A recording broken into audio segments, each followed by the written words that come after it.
also due to erupt any day now, and we're going to be sandboarding down it. Welcome back to my channel. My name's Amy and I'm a full-time traveler, and I'm here with my boyfriend Sam, and we went volcano boarding in Nicaragua, and we're going to tell you all about it. I'm super excited to share this experience with you guys because it's one of the coolest things I've done while traveling in about 40 countries. This guide's going to cover all the information you need to know when it comes to booking, the experience in general, and how we both rated it. So let's get started. There are a few different companies that you can book the tour with, and the one that we went with was Bigfoot Hostel. The experience cost about $35, and that included the transport to Cerro Negro, the boards, a free t-shirt, and then afterwards there was drinks and snacks like crisps and marshmallows, which is really nice. And you also get photos and videos that they take of you throughout the day. Honestly, a pretty good deal for what you get, but let's get into the experience.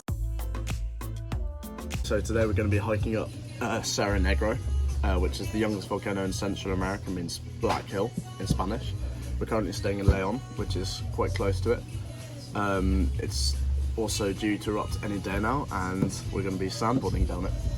So everyone got together at Bigfoot Hostel in the afternoon, and they basically just showed us videos and gave us a little brief about what it was. They showed people going really fast, up to, I think the fastest was a Mexican guy who went up to 101 kilometers per hour. Yeah. So if you do what I say, everything's gonna be fine.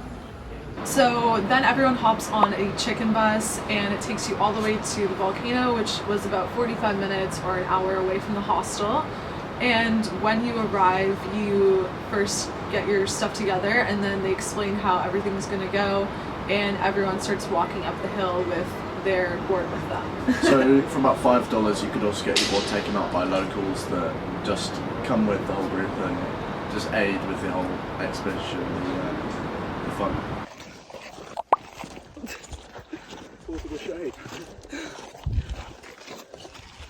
So the hike honestly wasn't too bad, but when you get up to the top, it is pretty hot because you're under the sun for the whole time. And you have beautiful views from the top of this volcano. You can see other volcanoes in the distance, and it's pretty cool. Then you get suited up, and the guide takes you down to the part where you're actually going to slide down the volcano and explains how that's going to work.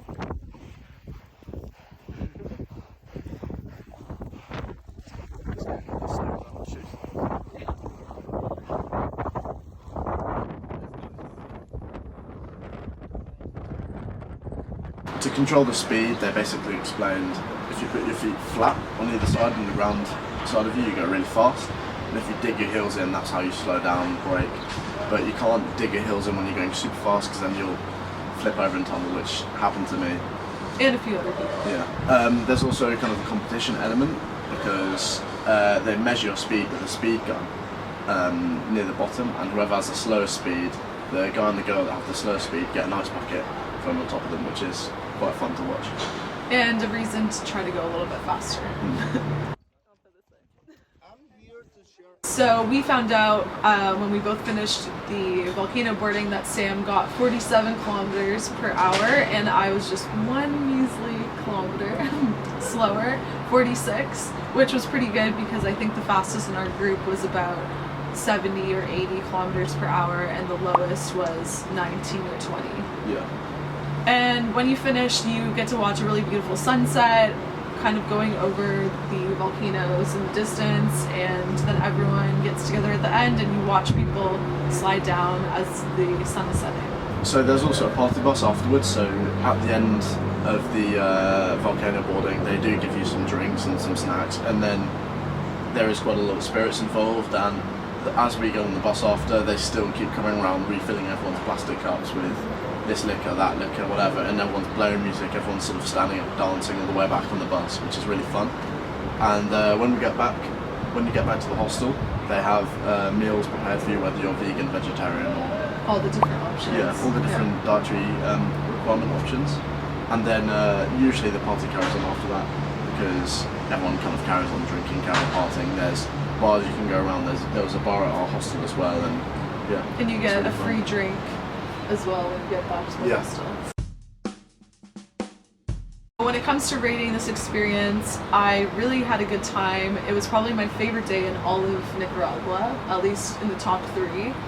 It was a lot of fun. I don't think that Leon had like a lot to do outside of the volcano boarding, and I have a few different like bucket list experiences I really want to do, so I'd give this a 9 out of 10. I think a 10 out of 10 would maybe be for like hot air balloon or something like that, because I've been wanting to do that for a while, but I had such a good time. It was definitely worth the money, and yeah, just overall a good experience. I'll put the rating at 7 out of 10. Good. So that concludes the video on volcano boarding in Nicaragua. If you've been, let me know in the comments, and check out some of my other videos in Nicaragua. Thanks so much for watching. I'll see you in the next one. Anyway, adios.